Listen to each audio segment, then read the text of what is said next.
Hello नमस्ते दोस्तों। Let's learn class में आपका फिर से स्वागत है। हमने पिछली क्लास में अधिगम के बारे में पढ़ा था। अधिगम किसे कहते हैं, अधिगम का अर्थ क्या है, ये सब पढ़े थे। आज हम उसे आगे का स्टार्ट करते हैं। आज हम अधिगम की परिभाषाएं पढ़ेंगे। अधिगम की परिभाषाओं में सबसे पहले व्यक्ति के व्यवहार में अभ्यास, प्रशिक्षण, अनुभव के द्वारा आए स्थायी परिवर्तन को अधिगम कहते हैं। ये तो अधिगम की कॉमन परिभाषा है, ठीक है। अलग अलग विद्वानों के द्वारा अलग अलग परिभाषाएं दी गई है, वो हम आगे पढ़ेंगे। ये परिपक्वता के कारण अगर अधिगम हो, हमारे व्यवहार में परिवर्तन आए, उसे अधिगम नहीं कह सकते। थकान के कारण हमारे व्यवहार में परिवर्तन आए, उसे अधिगम नहीं कह सकते। हम मूल प्रवृत्ति से आए परिवर्तन को अधिगम नहीं कह सकते। मूल प्रवृत्ति का उदाहरण जैसे कि बचपन में अपना खिलौना छीन लिया जाता है बच्चे के द्वारा, तो वो रोने लगता है। और अगर वही बच्चा बड़ा हो जाए, तो बड़ा होने के बाद उससे वो खिलौना छीना जाए तो वो नहीं रोएगा। ये इसकी मूल प्रवृत्ति है। बच्चे का बचपन में खिलौना छीनने पर रोना उसकी मूल प्रवृत्ति में आता है। जैसे कि एक बंदर है, उसकी मूल प्रवृत्ति है किसी भी चीज को छीन कर भाग जाना। रोटी दिखी तो वो छीन कर भाग जाती है, ये उसकी मूल प्रवृत्ति है। इसके द्वारा परिवर्तन आए, उसको हम अधिगम नहीं कहते। संवेगात्मक विकास से परिवर्तन आए, उसे भी हम अधिगम नहीं कह सकते। अभ्यास और प्रशिक्षण के द्वारा हमें अनुभव की प्राप्ति होती है, पर हम उसे अधिगम नहीं कह सकते हैं। अधिगम किसे कहेंगे? व्यक्ति के व्यवहार में अभ्यास, प्रशिक्षण और अनुभव के द्वारा स्थायी परिवर्तन आए, उसी को हम अधिगम कहेंगे, ठीक है। इसके अलावा बीमारी, थकान, इन सब के द्वारा, मूल प्रवृत्ति के द्वारा, संवेगात्मक विकास के द्वारा परिवर्तन आए, उसको अधिगम नहीं कह सकते, ठीक है। तो हमने अधिगम का कॉमन अर्थ समझ लिया। कुछ प्रमुख विद्वान हैं जिनकी परिभाषाएं हम आगे देखते हैं। उनमें सबसे महत्वपूर्ण है क्रो एंड करो। इन्होंने क्या परिभाषा दी है अधिगम की? आदत, अभिवृत्ति और ज्ञान का अर्जन करना ही क्या कहलाता है? अधिगम कहलाता है। मतलब आदत और अभिवृत्ति और ज्ञान का अर्जन करना अधिगम कहलाता है, ठीक है। गिलफोर्ड ने क्या परिभाषा दी है? अगला विद्वान है गिलफोर्ड। इसने क्या परिभाषा दी है? व्यवहार के कारण व्यवहार में आया कोई भी परिवर्तन अधिगम कहलाता है। मतलब हम किसी के साथ अच्छा व्यवहार करेंगे तो अगला भी अच्छा व्यवहार करेगा। व्यवहार के कारण ही व्यवहार में परिवर्तन आता है,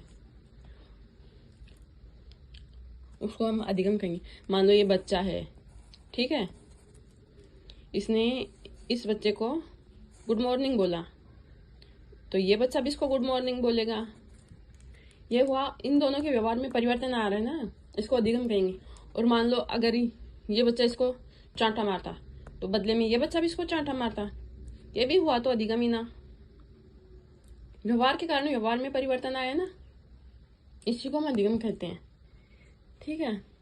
अगली परिभाषा है विलियम वुडवर्थ की। इन्होंने अधिगम की दो परिभाषाएं दी है।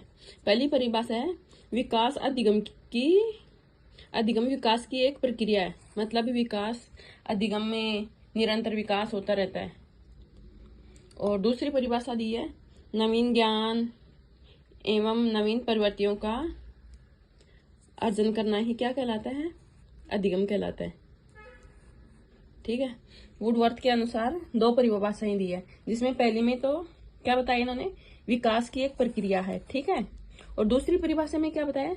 नवीन ज्ञान और नवीन प्रवृत्तियों का अर्जन करना ही अधिगम है। अधिगम की अगली परिभाषा किसने दी है? अधिगम की अगली परिभाषा दी है B.F. स्किनर। B.F. स्किनर के अनुसार अधिगम क्या है? B.F. स्किनर के अनुसार अधिगम व्यवहार में उत्तरोत्तर अनुकूलन की प्रक्रिया है।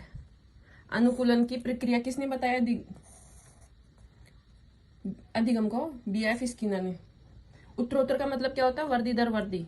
मतलब सीढ़ी दर सीढ़ी विकास, इसको हम अधिगम कह सकते हैं। अगले विद्वान हैं जिन्होंने अधिगम की परिभाषा दी, वो है आइजिंक। आइजिंक के अनुसार अधिगम नवीन और स्थायी परिवर्तन के अंतर्गत सीखने की प्रक्रिया है। अर्थात अधिगम को सीखने की प्रक्रिया किसने बताया है? आइजिंक ने। ठीक है, आइजिंक ने अधिगम को बताया है कि यह है नवीन और स्थायी परिवर्तन के द्वारा सीखने की एक प्रक्रिया है। और अगले विद्वान हैं गेट्स। इन्होंने अधिगम की क्या परिभाषा दी है? इनके अनुसार प्रशिक्षण और अनुभव के कारण व्यवहार में आया परिवर्तन ही अधिगम कहलाता है। अर्थात प्रशिक्षण और अनुभव के कारण हमारे व्यवहार में जो परिवर्तन आता है उसको हम अधिगम कह सकते हैं। ठीक है, इसको समझने के लिए जैसे हमें उदाहरण लेते हैं। जैसे हमें बचपन में साइकिल चलाना नहीं आती थी, उसको हमने चलाना सीखा, प्रशिक्षण लिया, अनुभव प्राप्त किया, फिर हमें साइकिल चलाना आ गई। अर्थात हमने उसका प्रशिक्षण लिया और अनुभव प्राप्त किया तो हमारे व्यवहार में क्या आया? परिवर्तन आया और हमें अधिगम हो गया, मतलब साइकिल चलाना सीख गए हम।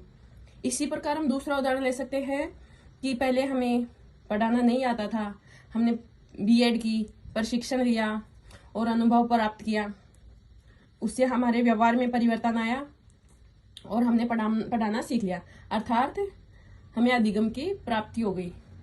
गेट्स के अनुसार प्रशिक्षण और अनुभव के कारण व्यवहार में आया परिवर्तन ही अधिगम कहलाता है। ठीक है, थैंक यू, धन्यवाद। आगे की क्लास बाद में करेंगे दोस्तों। ठीक है, थैंक यू।